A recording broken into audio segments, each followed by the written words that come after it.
Hey guys, Tony, Harry, welcome to today's Thirsty Thursday.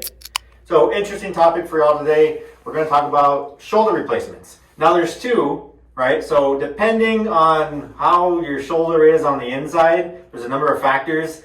I guess for simplicity here, more severe versus less severe. Less severe will lead to probably a regular shoulder replacement.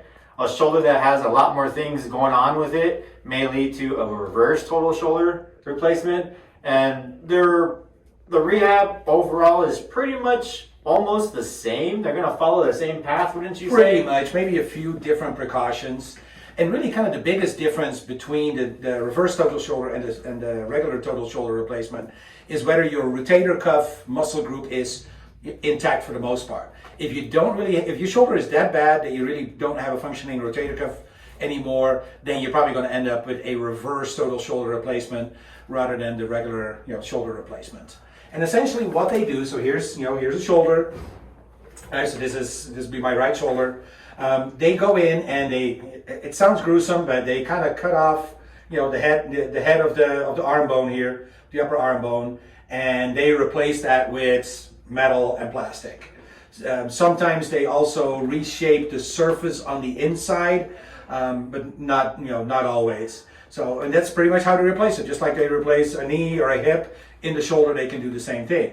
The reverse total shoulder is a little bit different, where this is this is a head that fits in a cup, and for a reverse total shoulder, they reverse it by making this into a cup and this into a ball. So a little bit more complicated from a surgical standpoint, but again, the rehab isn't all that different. So what should be the expectations after a total shoulder replacement? Are you going to get full range of motion back? I wouldn't expect to get entirely your full range of motion back. You'll gain functional range. Functional range means maybe we can get you to at least reach the cabinets, the upper cabinets, pull out a cup or a plate. That's doable. Right, so the goals of these are work on range of motion. Yep, definitely. Get as much range of motion as you can, but realizing you're not going to get all of it back. Kind of like with a knee doesn't go all the way, it doesn't bend all the way heel to your butt either. So kind of the same with the shoulder. If you can get here, you're pretty good, but you're not going to get all the way here. And also, of course, we have to work on strength, although in the beginning, you kind of have to let the surgery heal a little bit, so we don't do like a lot of aggressive strengthening in the beginning. It's more, stretching, a little bit of light strengthening just to get things moving. And, some of the exercises that Earl talked about yesterday, but the primary goal is really to control pain and get you moving in a functional range. There's no telling how much range we can get. It's just come into the clinic and let's just work on it and progress till we can't progress anymore. The reverse total shoulder, you wouldn't expect to be that high. The expectations need to come down a little bit.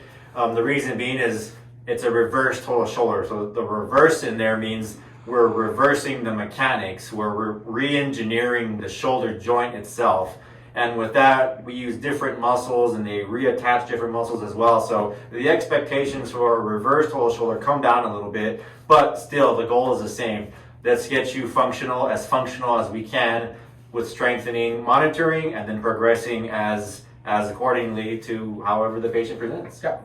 Ultimately, the goal is good function with very little to any pain. A lot of times that's the reason why you do any shoulder replacement or any joint replacement. Usually people have a lot of pain and they lose a lot of function. So that's what we're getting back, where you can do this functional stuff, reaching the cupboards, working here without having a lot of pain and just being very functional. There's a couple of precautions in the beginning, just like if you've ever had a total hip replacement, there's some precautions on that. For the shoulder, it's like you don't want to go back a whole lot. So you're not going to start doing tricep dips day 2. Because that's not good for that joint. Again, it needs to heal up. But there's a lot of exercises that you can do. So definitely if you have a total shoulder replacement, whether it's the regular or the reverse, come see us. We can do some really good rehab on you and get you, well functional, in a short amount of time, relatively speaking. Well guys, hope you enjoyed today's session. We'll see you next week.